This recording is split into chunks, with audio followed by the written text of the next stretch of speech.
Markets brace for Friday's jobs report. Joining us is Robert Conzo of the Wealth Alliance.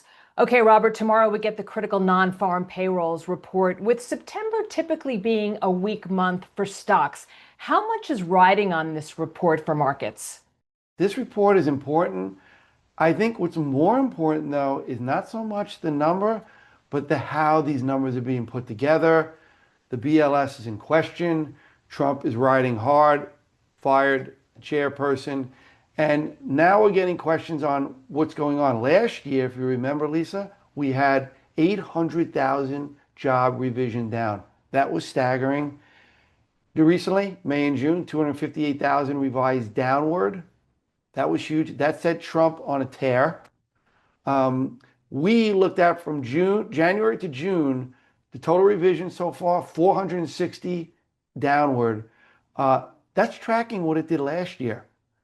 That's dangerous because governments, mega cap companies, economies are looking at these numbers and trying to drive policy. If you don't have faith in the numbers, then what?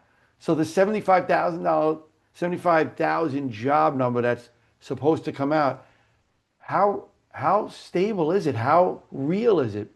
That's a big question. It's a problem.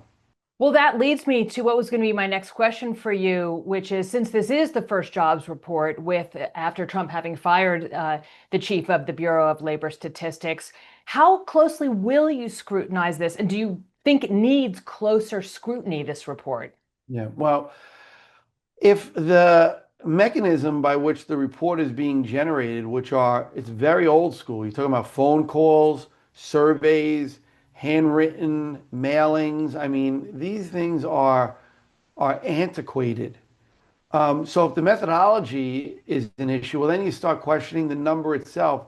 Look, right now it's the best we got, and it's been used for a long time. So we have to take the number seriously, whatever it is, and it will be scrutinized, maybe a little bit more. But from a perspective of, is it important? Sure, it's important. If the labor market is pulling back, remember, between 100 and 150,000 jobs is considered good. If you're at 75,000 and it gets revised down to 19,000, the labor market is changing, and that's a concern.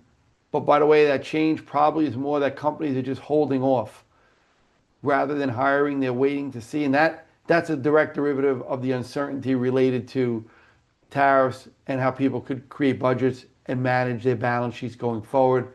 CEOs are having a very hard time doing that right now with all these changes that are happening. Lots of Fed drama, of course. Today, the U.S. Justice Department launched a criminal probe into Fed Governor Lisa Cook for alleged mortgage fraud. Meanwhile, on Capitol Hill, we have Stephen Miron, who is Trump's pick to be on the Board of Governors. He's testifying. Do you see, I'll just ask you this flat out, do you see the Fed's independence as fraying? The Fed has been pressured by administrations in the past. And again, I don't have evidence to that, but the Fed and the government and what they do is very well connected. So right now we know one thing: they're being pressured. Trump has been pressuring Powell for a long time, threatening to fire him, saying he's stupid. I mean, it's really kind of really hard line. And we know one thing: Powell has held the line. He hasn't changed his view, which was hold rates. And maybe he did it because of pushing back against Trump. He also did it because he didn't want to be Burns in the 70s that cut it short, and then Volcker had to come in and save the day. He also didn't want to be, in recent history, Canada and Australia, who cut too early. So he held the line. He's held his independence. This attack against Lisa Cook is probably more motivated. Trump, for many reasons, doesn't believe she's qualified for the job, and he wants to put a person there that he believes would agree more with him. So there's pressuring going on. I still believe, though, the Fed is acting independently. I think they've shown that, and they continue to show that, and I believe they will going forward. Markets are pricing in a 25 basis point rate cut at the September policy meeting. Depending on what happens with tomorrow's jobs report, do you see that as potentially being a jumbo 50 basis point cut, which was what we saw exactly 1 year ago? What do you think? Well, the 50 basis point cut that happened a year ago, remember before that, the cut happened 4 years before in 2020. So it was a long time before the 50 basis point cut. And on top of that, we had a run up in interest rates in 2022 from 0 to 5 in less than a year. So cutting 50 basis points, the last cut in September, it wasn't as dramatic as it may have seemed now. Now you have a different scenario. 25 basis point cut is pretty much on the table. People feel it's happened, it's warranted. Going up to 50 is a different ball game altogether. And the reason why is you have people on opposite sides of that fence. Some people believe, hey, a rate cut dropping should happen greatly because the rates are restrictive, they're high, they're hurting small caps. Follow the rest of the world and start to do it. You're behind the curve, cut.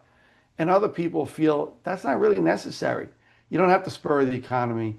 It's just that you don't have to do it. So you have many people on either side, and that extra 25 basis points is not as clear cut as maybe it once was. I believe 25 basis points is very well warranted. You should do it. The 50, I don't think it's really 100% necessary right now.